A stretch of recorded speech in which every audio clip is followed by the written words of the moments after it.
یا اللہ یا کریم یا عظیم یا غفور یا شکور یا ودود۔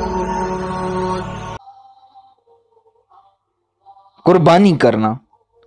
حضرت ابن سیرین رحمۃ اللہ علیہ نے فرمایا ہے، اگر کوئی خواب میں دیکھے کہ اونٹ یا گائے یا بکری کی قربانی کی ہے، دلیل ہے کہ اگر غلام ہے تو آزاد ہوگا، اور اگر رنج و بلا میں گرفتار ہے تو شفا پائے گا، اور اگر بند میں ہے تو خلاصی پائے گا۔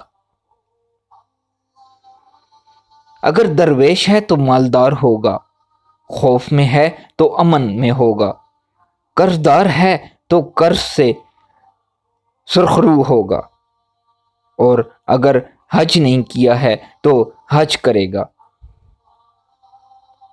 اور اگر دیکھے کہ لوگ جنگل میں قربانی کے لیے گئے ہیں تو دلیل ہے کہ وہ لوگ جس چیز سے ڈرتے ہیں امن میں ہوں گے، اور اگر قید میں ہوں گے تو خلاصی پائیں گے، اور اگر قحط اور تنگی ہے تو فراخی سے بدلے گی۔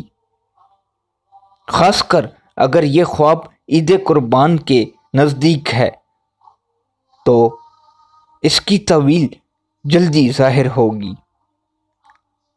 حضرت ابراہیم کرمانی رحمۃ اللہ علیہ نے فرمایا ہے، اگر دیکھے کہ قربانی کا گوشت لوگوں کو تقسیم کیا ہے، دلیل ہے کہ وہاں مالدار شخص مرے گا اور اس کا مال تقسیم کریں گے،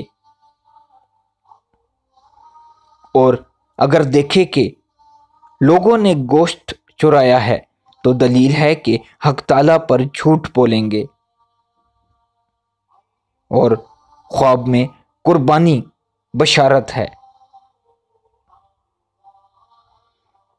ترجمہ، اور ہم نے اس کو اسحاق نبی کی بشارت دی جو صالحین میں سے تھا، اور ہم نے اس کو اور اسحاق کو برکت دی۔ اور اگر عورت خواب دیکھے تو اس کے صالح فرزند پیدا ہوگا،